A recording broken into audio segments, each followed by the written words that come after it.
about our program today. I've known for a few months that Jamie Credle was going to come in and talk about yellow fever, so I've been anxiously awaiting this topic. Somebody teased me that we were going to talk about this dreadful pestilence the day before Valentine's Day, but I thought it was the perfect time to talk about it. Before we get into that, though, I did want to give you a preview of our lecture for next month. Next March is Women's History Month, so we are going to talk about women's suffrage coming to Georgia. Roger Smith, the director of the Learning Center at Senior Citizens Inc., is going to join me, and the two of us are going to talk about the different personalities and events that surrounded the push for suffrage in Georgia and here locally in Savannah. That lecture is going to be on March 19th, and that's going to be a lunch and learn at 12 noon here at City Hall. So if you can get away for lunch break, and you're welcome to bring your lunch with you, join us on March 19th for that. What time? Sorry? 12 noon. Okay. Yep, and I'll be sending out the notice. I have left a survey for all of you, so if you're not already on our listserv, you can add your email address to the bottom of that survey for me, and I'll add you to our listserv to make sure you get the notice when that comes out. But today, we're going to be talking about the dreadful pestilence, telling the story of Savannah's yellow fever. And our speaker is going to be Jamie Credle, and I've known Jamie for many years now. We got to know each other through the Coastal Museums Association, and she's highly regarded in the local cultural community. And she is the director of the Davenport House, which is the only museum property owned by the Historic Savannah Foundation, and she's been there as the director since 2002. Prior to that, she served at the Stan Hewitt, is that how you pronounce it? Hewitt. Stan Hewitt Hall and Gardens in Akron, Ohio. McFadden Ward House in Beaumont, Texas. Shadows on the Tish, which is a National Trust for Historic Preservation Property in New Iberia, Louisiana, as well as the Cape Fear Museum in Wilmington, North Carolina. So she's had a long, and I don't mean that in a bad way, but she's had a wonderful career, all three word that. She writes regularly on antebellum life in Savannah and is currently working with her staff and volunteers on interpretive materials for a new urban slavery exhibition, which is set to open late 2019 at the Davenport House. In 2005, she accepted the Davenport House's Preservation America Presidential Award for Private Preservation from President George W. Bush in the Rose Garden at the White House. And in 2013, Jamie received the Southeastern Museum Conference's Museum Leadership Award. And I think Jamie is definitely a leader in Savannah and the region's cultural community, museum community. So I want to turn it over to Jamie. Thank you so much. How many of you have been to our yellow fever program before? Anybody? A few of you? Well, thank you. And thank you for being here today. I'm going to talk about several things, particularly the yellow fever epidemic of 1820, but also in my presentation you might figure out how we use historical documentation, artifacts, and a building to create entertainment that you learn something from, because that's what we do at the Davenport House. We're not strict scholars. We got to do something that entertains people and that they'll pay to come see. So, and at the end of our program, I hope that we will be able to do a brief reader's theater on the events leading up to the epidemic of 1820. Oops, where's my little thing? I lost it. Oh, here it is. Okay. Okay. Okay, we're going to do this. I'm going to do it the way I use it. And so, we've been doing a yellow fever program at the Davenport House since 2003, and the people on the cover of the Connect Savannah are the creative minds behind our program for the past 15 years, Raleigh Marcel and Jamal Touré. They create the shows that we present, and we've, over the past few years, have gotten better in our graphics. We use 1930s horror posters to create our graphics. Just want to show you a few because I think they're nicely done. Scary. And this is kind of Alfred Hitchcock-like. And then this past year's Yellow Fever program that we did in October of 2018. And I invite you to come to the Davenport House. I hope you'll come out, to our program this October. We'll be doing yellow fever all over again, but we have become synonymous with yellow fever. In fact, the Savannah Morning News put out an alphabet of Savannah, and in the Y part, the yellow fever part, they didn't just talk about the yellow fever in the city, they talked about the Davenport House, which was kind of nice. And so we have an 1820s house, and we interpret the 1820s. That means the story that we tell is the 1820s, because that's the period we have the most information. So we spend our time from 1820 to 1829 talking about port city life, particularly with regard to the Davenport household, and hope that people get an understanding of what life was like in the antebellum South from that. And we use our interiors and our collections, and we're open during the day from 10 until 4, tours every half hour. But as a self-supporting, oops, I lost mine. As a self-supporting museum, we need to find ways to make income, and also to be understanding our market and what people want. And what do people want? People come to Savannah, the most haunted city in America, because they want ghosts and goblins and whatnot, and they really want the Davenport House to be haunted. They want it to be. Now, I have never experienced anything other than no ghosts, but other people have experienced ghosts. But one day in 2003, we looked out our front window and we saw hundreds of people at dusk on ghost tours. And we thought, well, I wonder what's scarier than ghosts. Black vomit. Black vomit is scarier than ghosts. And disease and illness, I think, is scary to people, and we can tell that story. Now, just so you know, black vomit is the name of the final phase of the illness, yellow fever, when a person regurgitates their stomach lining and it has the consistency of coffee grounds. This doesn't actually look like that, but it's a good picture. Yellow fever has been in the port city into the 18th century, but the first really large epidemic where hundreds of people died was in 1820. There was an outbreak in 1817, but it wasn't quite as large. And for most people, when they come to Savannah, how do they learn about yellow fever?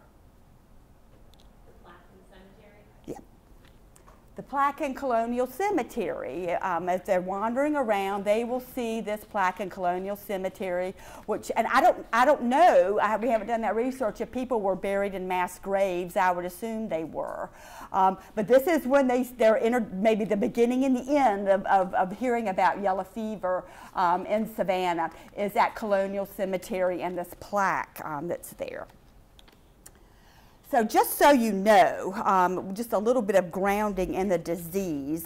Yellow fever is a mosquito-borne disease. It's a tropical virus that's carried by a particular variety of mosquito.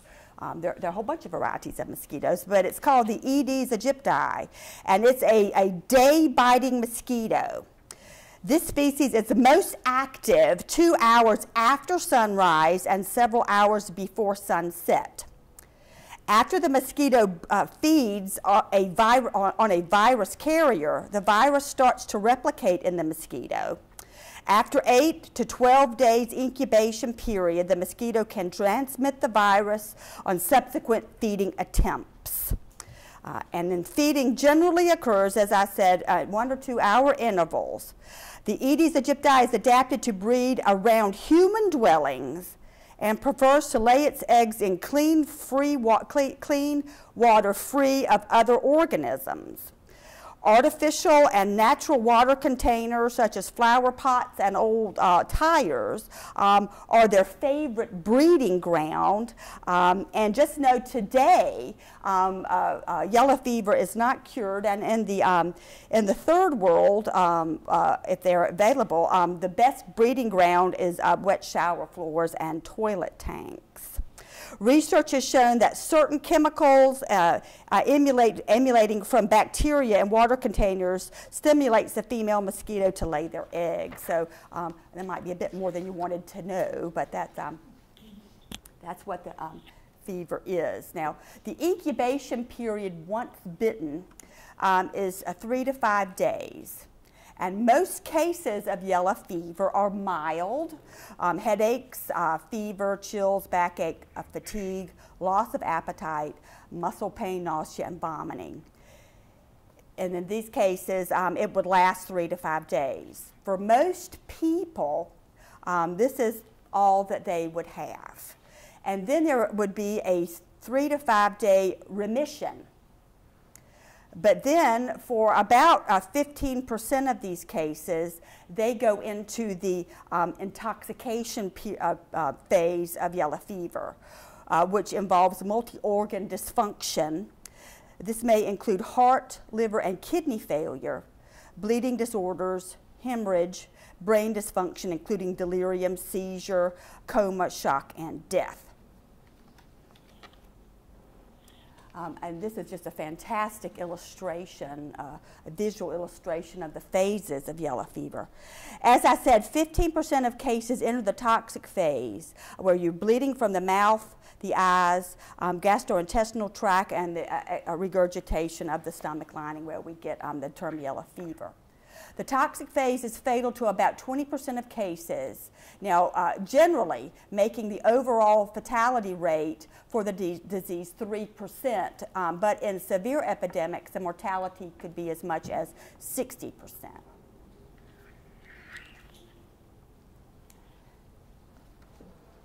Some of you remember Betty Davis. Often yellow fever affects people in the prime of life, in this case, Henry Fonda. But in our case, Samuel Davenport, Isaiah Davenport's brother, succumbed to yellow fever during the epidemic of 1820. And Isaiah Davenport, the master builder of the house where I work, died at 43, not in an epidemic year, but in 1827. And so just know that every year there were cases of yellow fever. They weren't necessarily epidemic years. Although yellow fever is most prevalent in tropical climates, the northern United States was not exempt from fever.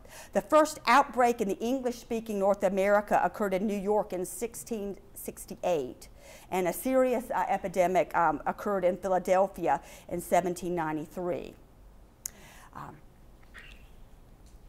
At least 25 major outbreaks took place in the Americas throughout the 18th and 19th century.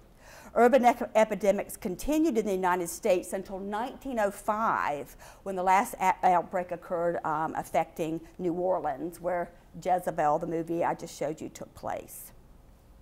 This is a fascinating map, which is kind of a disease map. And all the areas in yellow are the yellow fever places where it was most prevalent, but you can see like the smallpox area and the intermittent fever area there. This is a map that was created in 1856. And just know that yellow fever, the height of yellow fever was sort of ran parallel with the height of the hurricane season for us. And we call the period when people got sick, if you probably heard this term if you're geeks like me, the sickly season. Anytime from the beginning of May until the first killing frost, which used to happen in December, would be considered the sickly season.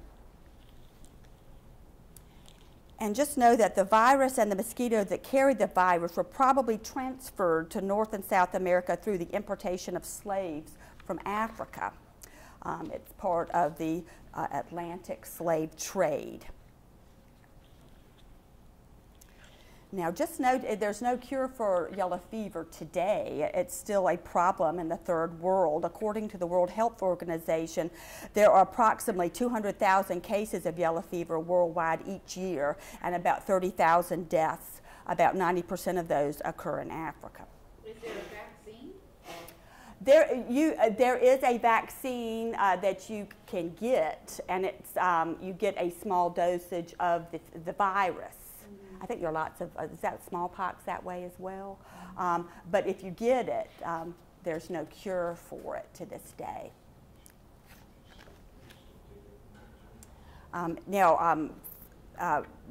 One of the more famous epidemics, and many of you that read juvenile literature, this fever 1793, I think won the Caldecott Award or something. It's a really wonderful book about the epidemic. And Philadelphia was the scene of just a horrific epidemic, and about 5,000 people died. And one of the doctors administering to the sick was a fellow named Benjamin Rush. He was an important founding father. He was assigned the Declaration of Independence. He was a doctor during the Revolution, and he was a doctor during this terrible epidemic, and he wrote a lot about it. In his treatise, he particularly talks about what they call the heroic measures he went to try to save patients. He also discussed at great length the use of African Americans as nurses in the city. Now, for us at the Davenport House, this is an aside, you may or may not be interested, but the Davenports had a son named Benjamin Rush, and we try to wonder if there was a family connection or if they just were venerating this founding father. I'm just not sure. But Dr. Rush believed that yellow fever was caused by unsanitary conditions, especially those of the docks, sewage system, and rotting vegetables, such as rotting coffee out on the wharfs of Philadelphia. He concluded that the illness was not transmitted from human to human, but by putrid exhalations in the atmosphere. Now, those of you that study this know what we term this. It's called miasmata, or bad air. People believe that the disease was transmitted by bad air. He also recognized that weather played a part in the epidemic and that infections did not spread from human to human contact. His treatment was pretty profound. He found that blood leaching and purging patients decreased mortality, and in some cases he removed a large or very high proportion of blood from the body. He often gave chamomile, a mercury compound, as a method to purge the bowels. And of course, this was controversial, and a lot of doctors refuted this, but it became quite influential, particularly his treatise here. Now, that is Philadelphia, and this here is us. Have you seen this map before? Do you love this map? I love it. Who are geeks? Map geeks here? Yeah. Well, this is the city that Isaiah Davenport knew, about 1.5 miles long and 3/4 of a mile wide from the city into what we call Oglethorpe Avenue today. Do you see on either side of the city a place where you might get bad air, gas or air coming from? On both sides of the city are rice fields. And there was a big push after the epidemic to go into dry culture with regard to rice plantings, because they believed that the bad air emanating from the swamps and the rice fields was what caused the disease. Miasmata, or bad air. Have you seen this picture before? It's fascinating. I got this copied from the Telfair. They shared it with me. It is of the, so 1820 was a bad year. And this is a picture of the burning of Savannah done by a fellow named Joshua Shaw, just as this is an art historical aside. He was an English artist who was an entrepreneur, and he wanted to sell artwork not to rich people but to the masses, and so he would paint a work, and then he would have them printed, and he hoped to sell those prints to the populace.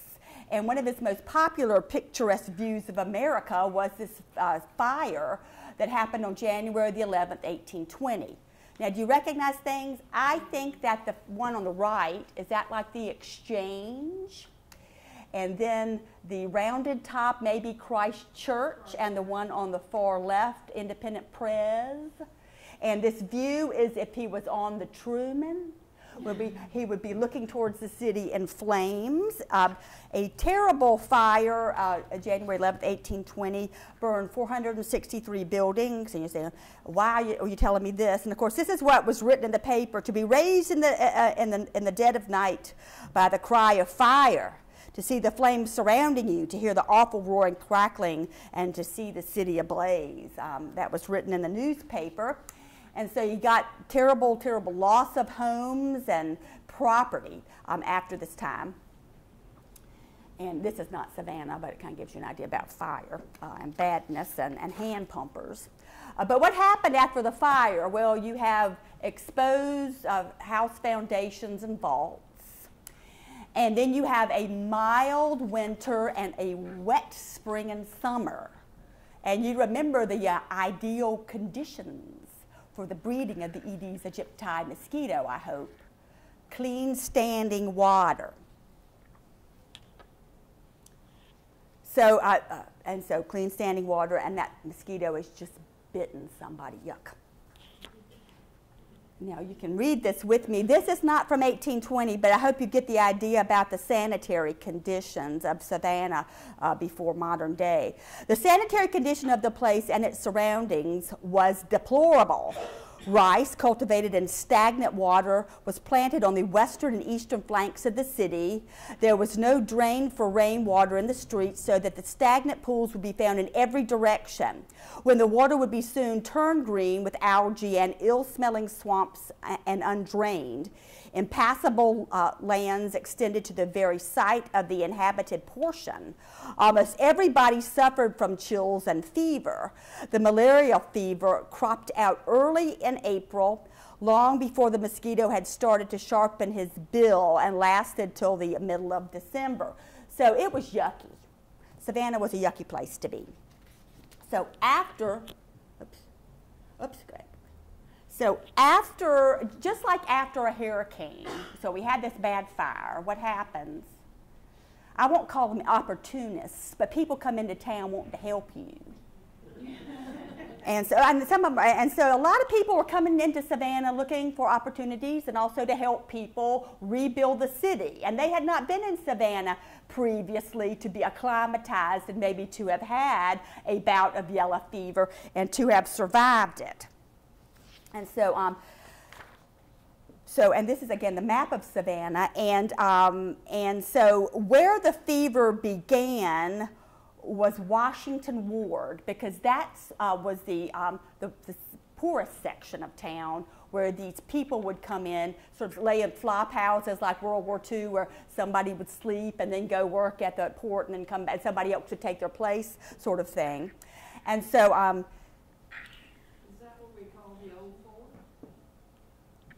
it's just beyond the old fort, so all in that area together, yes ma'am.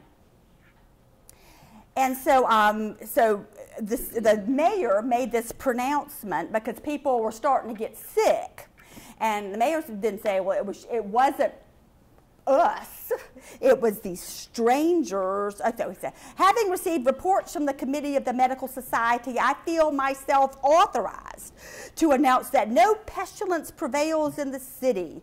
One ward has been rather unusually unhealthy, but the disease has been and is confined principally to strangers and people of intemperate, dissolute habits, and is no more than the ordinary bilious fever of the climate. So it's not us, it's just not us. So what happened, one historian has said, not me, but one historian has said this sort of began a pattern with regard to epidemics in the city. First, officials would say that it's not an epidemic because they didn't want to whoop up the populace and panic would prevail. It was the regular autumnal fever. It wasn't an epidemic. And then the second thing to happen was that officials would blame the victims, like saying it's strangers, it's not us. It's not us, it's people that aren't taking care of their property or themselves. Now, one of the things that we found just delightful in hindsight was the fact that, well, you know, you can access historic newspapers, and it is just a geek's delight. You can look up any topic in the world, and so we looked up yellow fever, and we found that the two newspapers of the time, the two competing newspapers, the Columbia Museum and the Savannah Republican, were like Fox News and MSNBC. They didn't agree on anything. And so this here is the editor, Mr. Bartlett of the Columbia Museum, and of course he said, Although our health committees and medical societies are silent upon the subject, we are induced to believe that a pestilential disease rages to a considerable extent in certain portions of the city.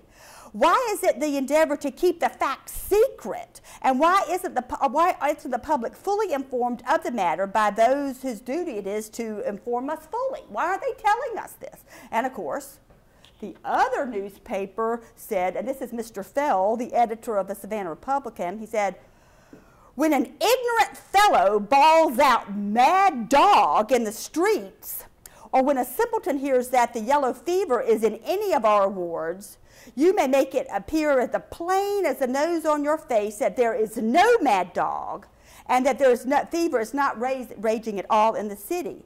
Why do they say this? Because the remarks, why do I say this? It's because the remarks in this morning's museum touching on the health of our city are replete with misrepresentations and falsehood. It is true.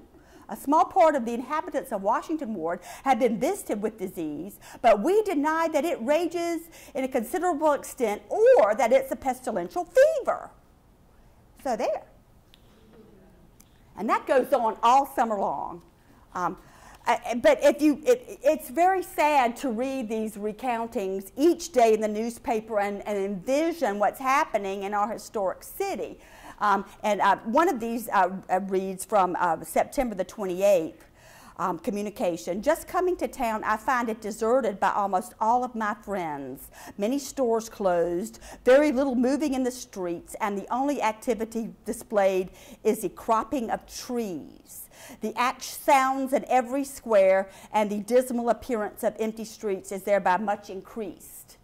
They felt the trees were causing the fever, particularly the Pride of India tree. So they were cutting all the trees down because, again, I wanted to get the disease at its source. What's the Pride of India tree? A great marble. Oh, okay, thank you. They used to be all up and down Oglethorpe Avenue, huge. Now, another document that that we use in our performance is the Register of Deaths. The Register of Deaths. There is such a thing, and I'm going to pass this around, but you better give it back to me because I want it. But this is what it actually looks, a transcription of what it looks like. Fascinating for the geek in us all. So you've got the name of the date the person died, their name. Now these are all white people in Savannah, just know that. Their age, where they're from, what their job was, what they died of, whether they were a non-resident, and sometimes the doctor who administered them at death. So this is a page during the fever, and you can see fever, fever, fever, fever, and you can see who was a non-resident or the stranger and who was resident. Were records also kept for the black population? No. Well, this is just for 1820? That is the my encyclopedic knowledge is of 1820, so I couldn't speak to later times. We have the original registers of death, and we do have for the later epidemics, and we do have them for both the white and African American. So, and I'm assuming that this transcription, they got it from y'all, and somebody did that as a graduate project. Yeah, so we have the originals and the municipal archives. And there are other treatises with regard to treating the disease by a variety of doctors in Savannah. And this, I believe, was from the Dr. De La Mata was treating or talking about the epidemic of 1817 because he succumbed to the disease in 1820. But a lot of, if you're going to research the diseases, there are a lot of medical journals and writings that you can delve into if you're a geekish sort. But this is one that we use a lot at the Davenport House. It's Mr. William Coffey Daniel, who eventually became mayor of Savannah. And he did not believe in the heroic measures that Benjamin Rush did. He had another treatment, had it like this. He believed it was like to use spirits of turpentine bark and cayenne pepper would be the method for curing. But it was really, really just terrible. One of our famous doctors, Dr. William Waring, wrote just very poignant. The scene of sickness, misery, and ruin was awful, shocking, and well fitted to inspire a melancholy sentiment of the shortness, uncertainty, and insignificance of life.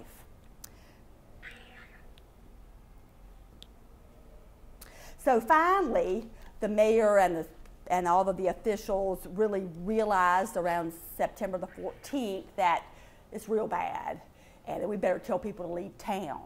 And so they issued a proclamation. I feel it my duty to announce to my fellow citizens and to all whom it may concern that a mortality prevails in this city, never before experienced, and that the character and type of malignancy which renders it prudent for any person who can make it convenient to remove beyond the limits of the city's atmosphere. Now, this answers your question. This is another piece from the documentation from the health committee.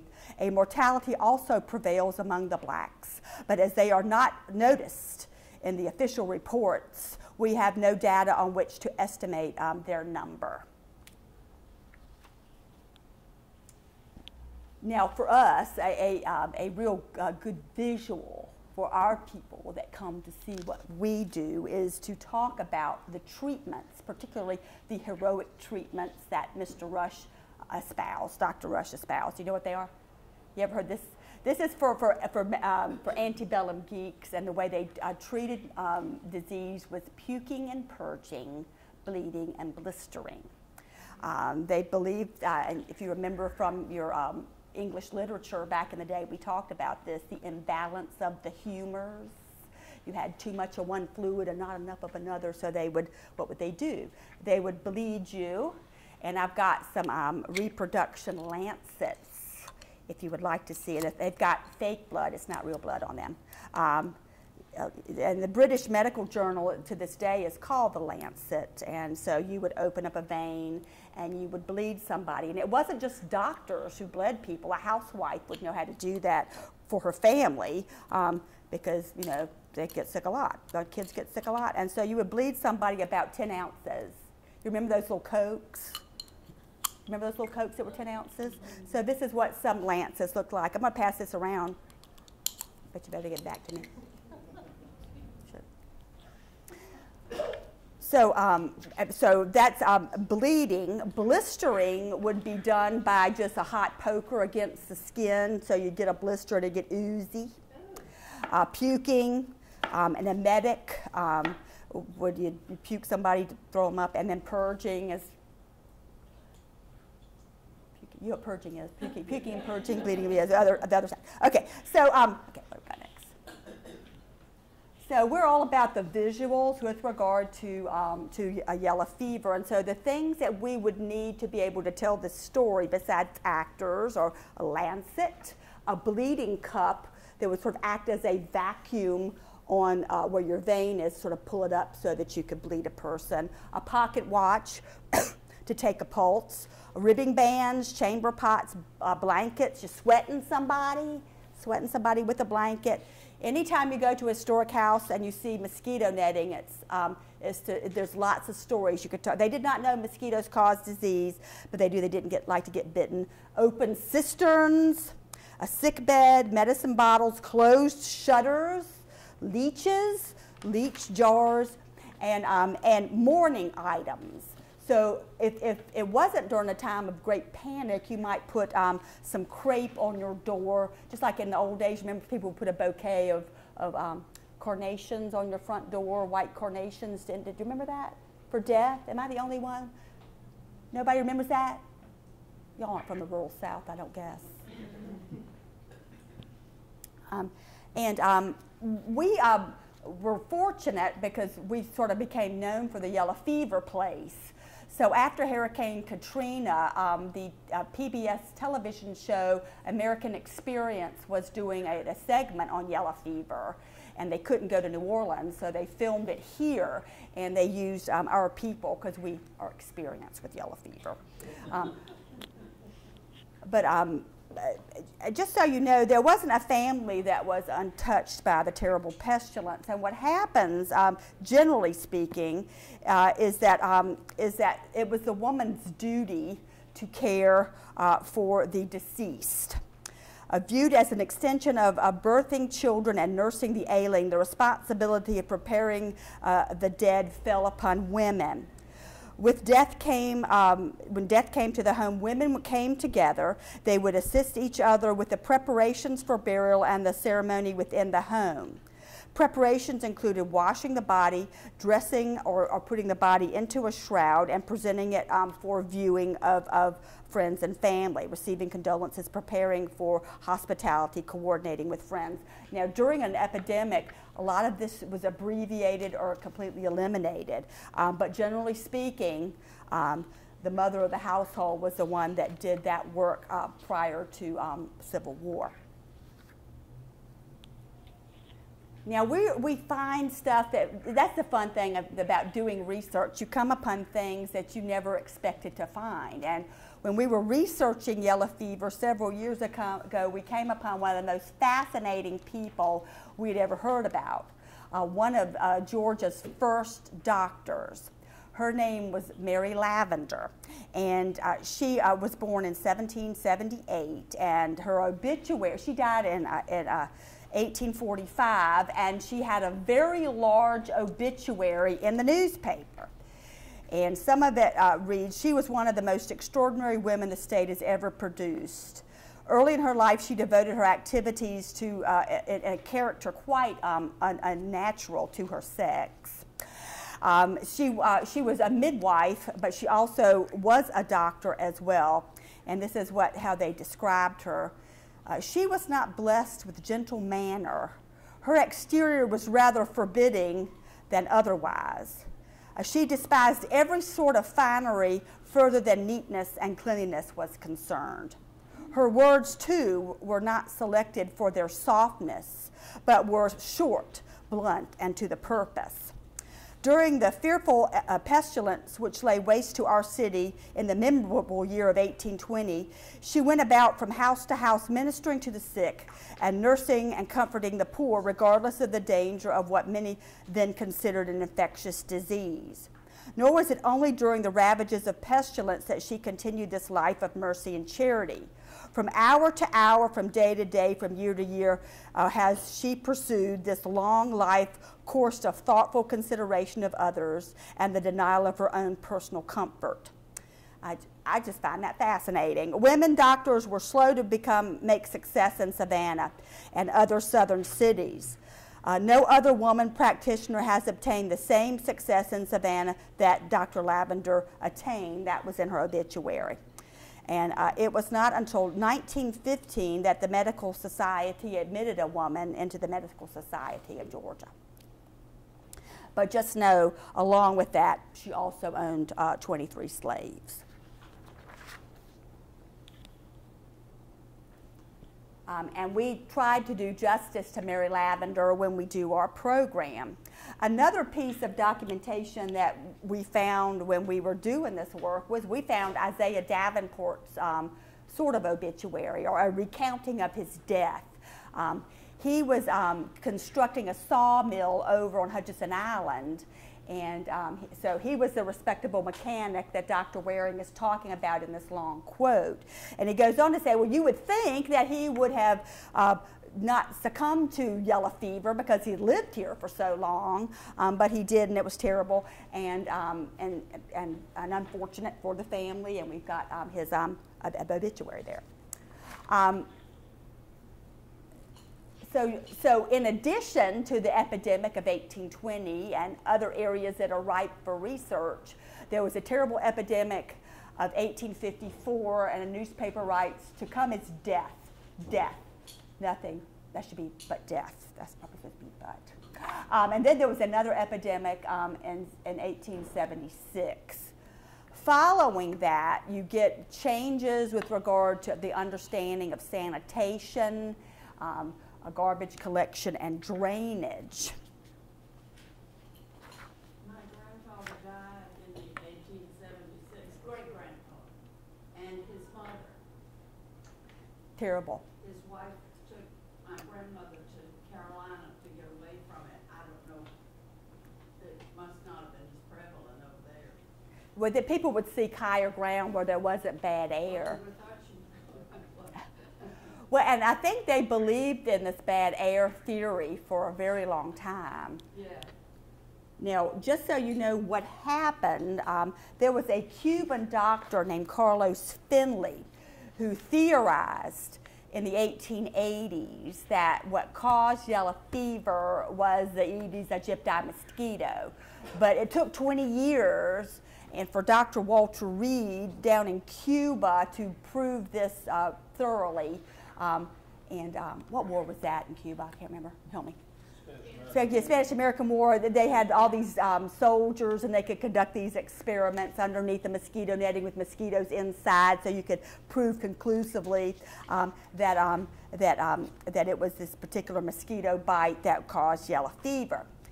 And it wasn't until 1937 that Max Thayer, a South African, developed a vaccine for yellow fever. So when we talked about, and he received the Nobel Prize in 1951 for his findings.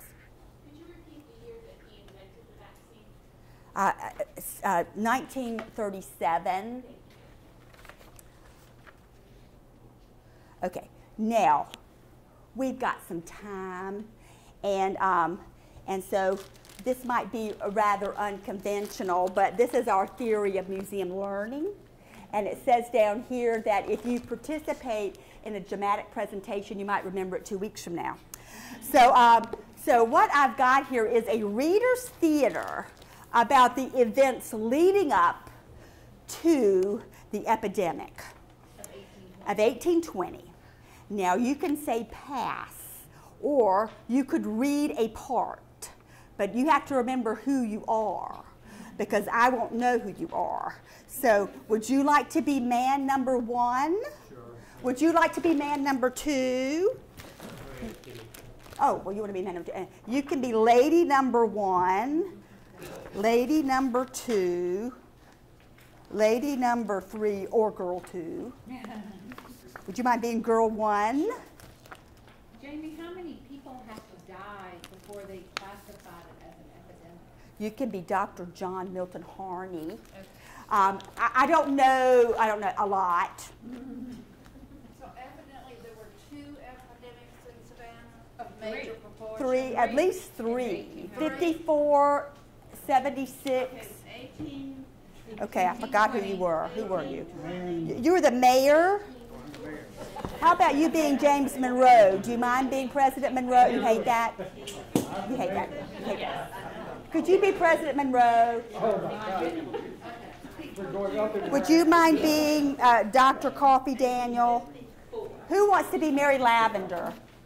You be Mary Lavender. Okay, and who wants to be Mingo, free man of color?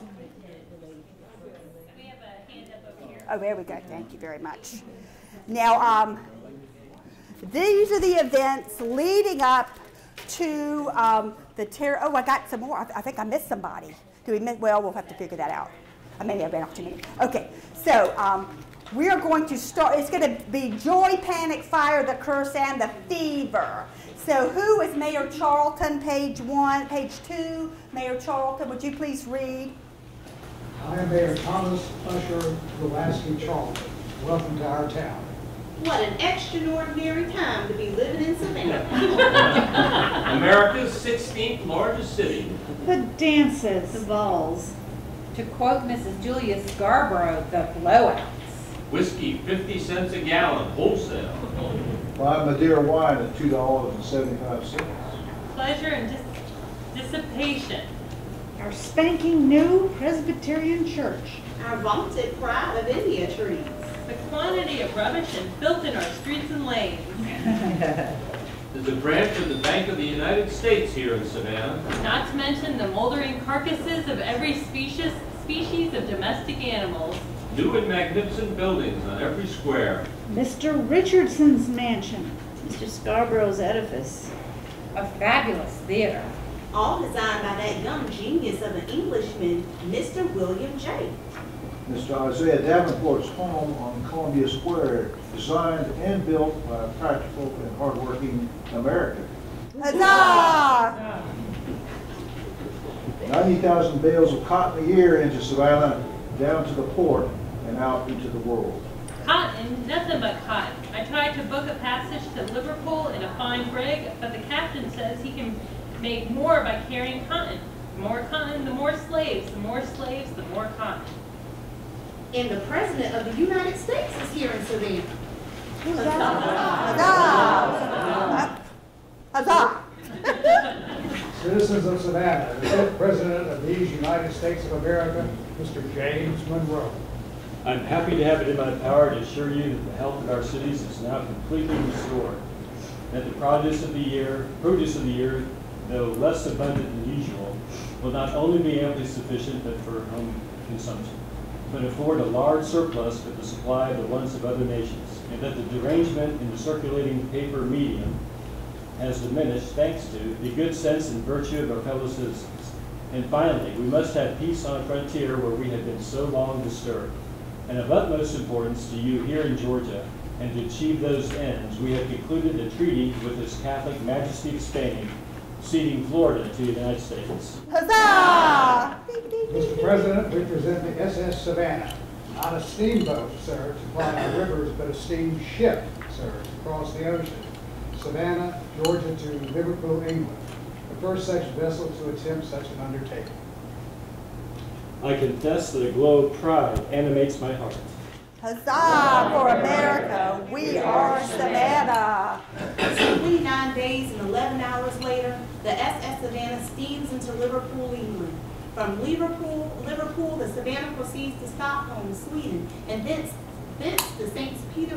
Petersburg, Russia. Panic. What's a panic? It's a nationwide financial crisis brought about. I'll tell you what it is. The price I can get for my cotton crop has fallen in less than a year from 33 cents to 9 cents a pound. That's what a panic is. It's debt, sir. Debt. There's too much of it. Too many owe too much, and money is too tight. How to cure it? Expand the money supply.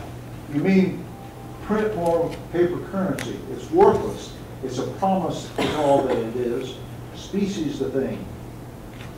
Gold and silver, hard money, sir. It's all the bank's fault. It's a flood of cheap goods from Britain. American manufacturers can't compete and need protection. You mean a tariff? I say no. A tariff's of no use to an honest farmer. I wouldn't trust a bank as far as I could spit against a hurricane. It's falling prices and wages. It's business failure and bankruptcy. It's unemployment and debt. It's forfeiture and foreclosure. I hate banks. The steamship SS Savannah, home at last, triumphant. What an extraordinary time to be living in Savannah. To be raised in the dead of night by the cry of fire. To see the flames surrounding you. To hear its awful roar and cracking. To see a whole city blazing. From 2 o'clock in the morning until 2 p.m. the next day, the conflagration rages. Everything between Bay and Broughton, Jefferson to Abercorn, 463 houses destroyed. There's not a hardware store, saddler shop, apothecary, or dry goods store left. We gaze in silent despair on the scene of destruction. Fully one half of this once beautiful city is literally in ruins. Every trace of the days of Oglethorpe obliterated. Alas, never did the sun set on a gloomier day. What an extraordinary time to be living in Savannah.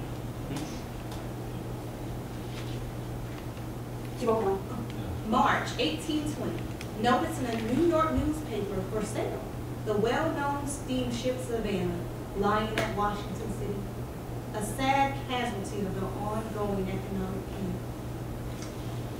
panic. I am Dr. John Milton Hardy, physician, poet, soon to be former editor of the Georgia newspaper, and before long, ex-resident of Savannah. Farewell, O Savannah, forever farewell, thou hotbed of rogues, thou threshold of hell. May every quack doctor be patronized still, and his talents be judged by the length of his bill. May all you quack lawyers find beams for your tongues, and their brains get the applause that is due to their lungs. Now to finish my curse upon your ill city, and express in few words all the sum of my ditty, I leave you, Savannah, a curse that is far, the worst of all curses, to remain as you are.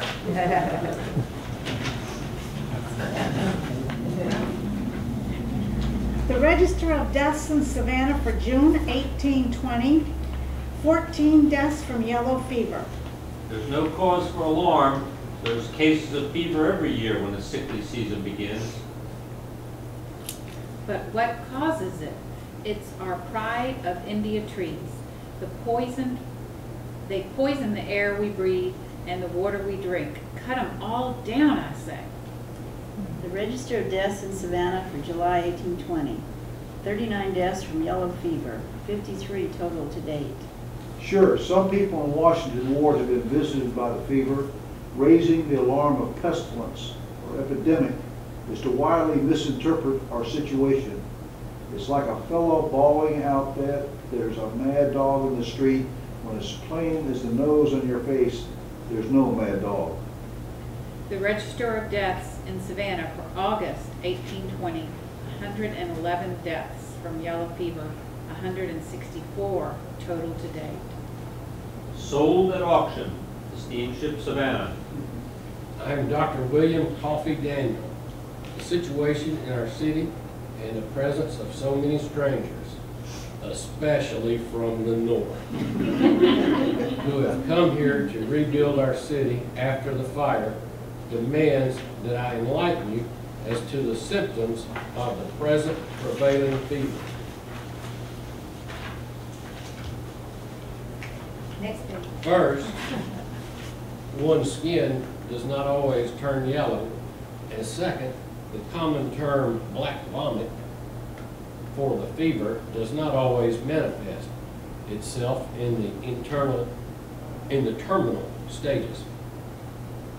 In the first 2 days, lassitude, chills, faintness, pain in the head and back, thirst, hot and dry skin, a dark coating on the tongue. Third day, incessant retching and vomiting, followed by delirium. After this, a remission may occur, with all symptoms disappearing. This is temporary. During days 5 to 7, livid spots covering the body, hemorrhages from the mouth, ears, and nostrils, excruciating pain, dark and fetal stools, followed swiftly by death. In other words, if you don't take care of yourself, you get sick and you die. If that frightens you, you best leave town. Savannah's no place for the faint-hearted. Dr. Lavender. You don't have to call me doctor, though I am. Miss Lavender will do. There's no place for your kind here. I am a free man. You have a badge to prove it? And who's your white guardian? Mr. James Crow, I see you in your wagon.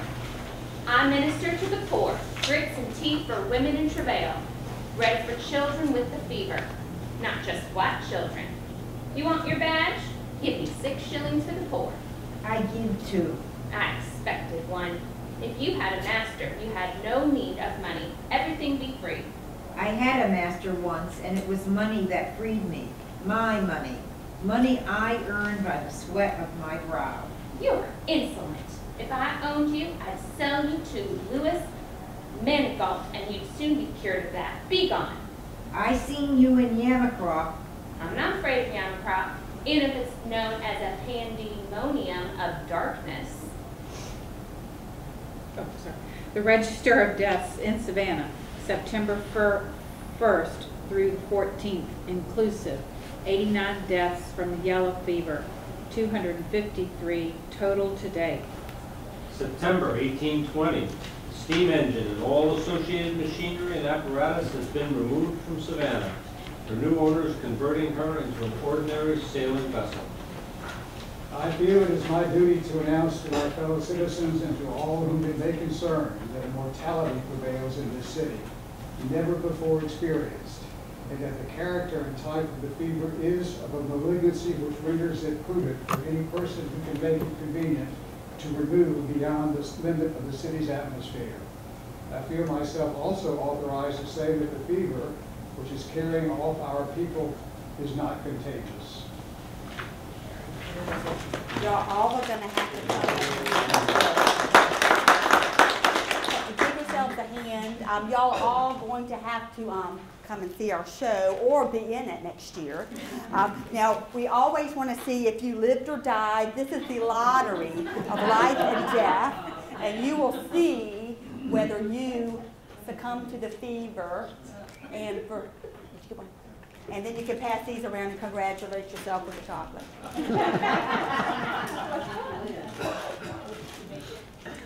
I think, was it about 10% died, so it's a little bit skewed. But anyway, I don't know if you have any questions. Yes, sir? Was there like a federal group that came in Savannah to tell them to get their act together? Was this all recognized locally as far as? I'm not aware of any sort of federal response to disease at this time period. It was all locally handled as far as I know. Yes, sir. What was the relationship between the end of the steamship Savannah and the epidemic? Was there just? It just seemed like a poignant reminder of how things start off quite joyful and end up not as sad. You know, it's just sort of one of those ironies. Other factors that caused the Savannah to. Yeah, it didn't live up. It didn't make it. It didn't always splendid. The steamship itself was not a business success. Well, you had the economic downturn. Right. You had the fire, and you had the epidemic all happening the same year. So you had several prominent Savannah families or big name, businessmen in the city at that time failed as well due to all of these. I'm sure they were all intertwined. We all know economics is very intertwined. Bank failures. Right. And business. Other questions? Yes, sir. So what are these modern, I'm sure they don't bleed you and purge you and all that nowadays. If you actually get yellow fever, how do they treat it? Modern medicine. I couldn't say. I mean, there's lots written on that. I mean, rest. It's very similar to dengue fever, which I'm aware that some people get. It's spread by the same type of mosquito. Just rest and antiviral stuff, I guess. I don't know if... supportive things. Instead of taking fluids, they give fluids. Probably. Yeah. For sure. Never thought about that, for sure. Intravenous and treat the fever. My daughter had a condition where they bled her. She had too much iron in her system. Oh, yeah. They believe her didn't take the iron. Well, and I've also heard that in some cases, they've rethought the use of leeches, and they've used that for some things at this point today. They still use it. Yes, ma'am. I can't recall the exact name that you gave the particular mosquito, but how did it disappear from America? I know they increased sanitation and drainage and sewage, but how did that mosquito leak? Because there's still clean water standing around today. Yeah, well, I mean, we always think about pollution and all that, but I think we need to thank mosquito control. Well, that's true. And all that kind of thing. Columbine and Paraffine was sprayed from the trucks driving up and down the street through the neighborhoods. They would fog on particular nights, and children would run out and chase and breathe that poison. And I think it was maybe very similar like West Nile virus. If something were to come up, there would be a big response, both governmental and people would respond if there was that mosquito came back, just like the mosquito that caused West Nile virus right there. I might mention that there's actually a building on our city lot that was built to breed and test mosquitoes in the 1930s by the WPA, and it was used by the U.S. Public Health Service for the malaria control in war areas, which is the predecessor of the CDC, and they were testing DDT there during World War II. So they were still doing malaria research in this area. And it's actually named for Henry Rose Carter, who studied the incubation period of mosquitoes. So we were doing local testing on mosquitoes. Yes, ma'am. So did they ever at one point record the deaths of blacks that were affected by yellow fever? Yes. I'm going to go back and confirm our 1820s records, but I know for sure for the 1850s and the 1870s epidemics, we do have records for that because we've had researchers come in and use them. So why not the 1820s? Was it just because blacks at the time were just considered not human? I mean, just because they were property? So our records just aren't as good. So I work in the municipal archives here at City Hall, and our records are not as good for our enslaved population and our freed persons of color populations, and they just were not given the same attention and record keeping.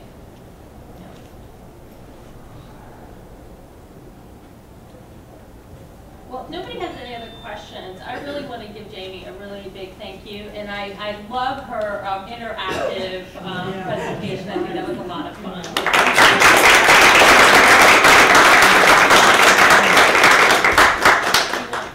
You can keep your lottery life, and then I'd like the scripts back. Thank you. Thank you for my last.